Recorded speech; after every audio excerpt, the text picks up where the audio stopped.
দুর্গাপুর একসময় যা ছিল পশ্চিমবঙ্গের শিল্পনগরী, এখন অনেক কারখানায় তালা ঝুলছে। এই দুর্গাপুরেই প্রধানমন্ত্রীর আগমন।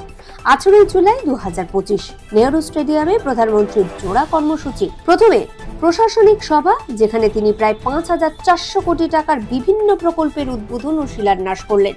তেল, গ্যাস, বিদ্যুৎ, সড়ক ও রেল, এই 5 গুরুত্বপূর্ণ খাতে নতুন নতুন প্রকল্প বাংলার উন্নয়নের নতুন দিগন্ত খুলে দেবে বলে তিনি জানান। এরপর ছিল বহু প্রতীক্ষিত রাজনৈতিক জনসভা। এই সভা ঘিরে শুধু দুর্গাপুর নয়, গোটা পশ্চিম বর্ধমান এবং পার্শ্ববর্তী জেলাগুলোতেও উত্তেজনা ছিল তুঙ্গে। এই সফরের সময়কাল বিশেষভাবে তাৎপর্যপূর্ণ। একদিকে যখন তৃণমূল কংগ্রেস 21শে জুলাইয়ের প্রস্তুতিতে ব্যস্ত, তার ঠিক আগে প্রধানমন্ত্রীর এই সভা তৃণমূলের শক্ত ঘাঁটিতে আঘাত আনার একটি কৌশল বলেই মনে করছেন রাজনৈতিক বিশ্লেষকরা। গত 1.5 মাসের মধ্যে প্রধানমন্ত্রীর এটি দ্বিতীয় বঙ্গ সফর। 2024-এর লোকসভা নির্বাচনে বাংলায় বিজেপির ফল আশানুরূপ না হলেও তারা কিন্তু হাল ছাড়তে রাজি নয়। 2026-এর বিধানসভা নির্বাচনকে পাখির চোখ করে এখন থেকেই ময়দানে নেমে পড়েছে পদ্ম শিবির। আর এই লড়াইয়ের কেন্দ্রবিন্দুতে রয়েছে শিল্পাঞ্চল। দুর্গাপুর, আসানসোল এবং আশেপাশের এলাকাগুলোতে শিল্প এবং কর্মসংস্থানের সংকট একটি বড় ইস্যু। প্রধানমন্ত্রী তার বক্তব্যে এই বিষয়টিকে বারবার তুলে ধরেছেন। দুর্গাপুরের মঞ্চে প্রধানমন্ত্রীর বক্তব্যের মূল বিষয়বস্তু ছিল উন্নয়ন এবং পরিবর্তন। তিনি তার ভাষণ শুরু করেন বাংলায়, জয় মা কালী এবং জয় মা দুর্গা বলে। এই সম্ভাষণটি তাৎপর্যপূর্ণ, কারণ এর মাধ্যমে তিনি বাঙালি আবেগ ও সংস্কৃতিকে ছুঁতে চেয়েছেন। জয় শ্রীরাম স্লোগানের পরিবর্তে এই নতুন স্লোগান দিয়ে তিনি সম্ভবত তৃণমূলের বাঙালি আবেগের পাল্টা চাল দিয়েছেন। তিনি বলেন, বাংলা পরিবর্তন চায়, বাংলা উন্নয়ন চায়। তিনি তৃণমূল সরকারের বিরুদ্ধে একাধিক অভিযোগ এনেছেন।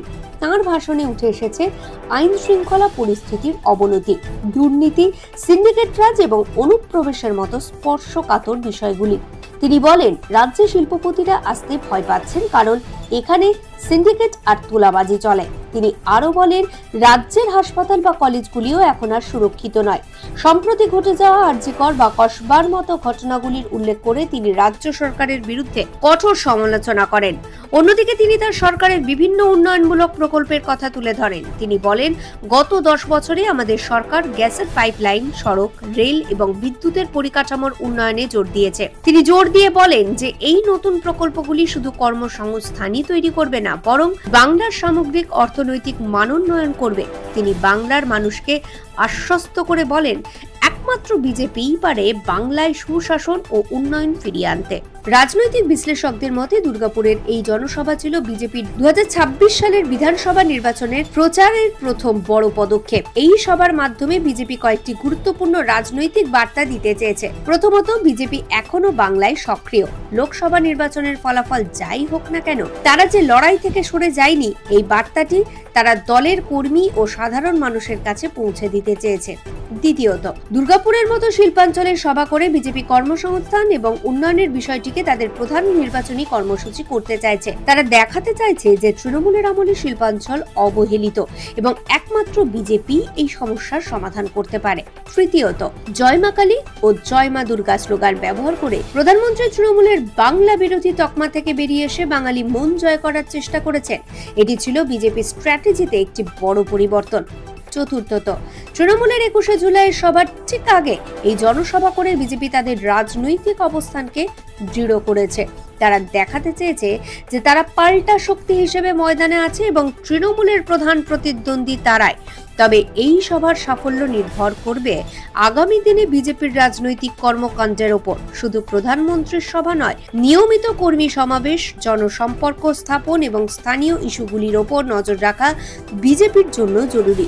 দুর্গাপুরের জনসভা ছিল একটি রাজনৈতিক শট, যা সরাসরি 2026-এর লক্ষ্যে তাক করা।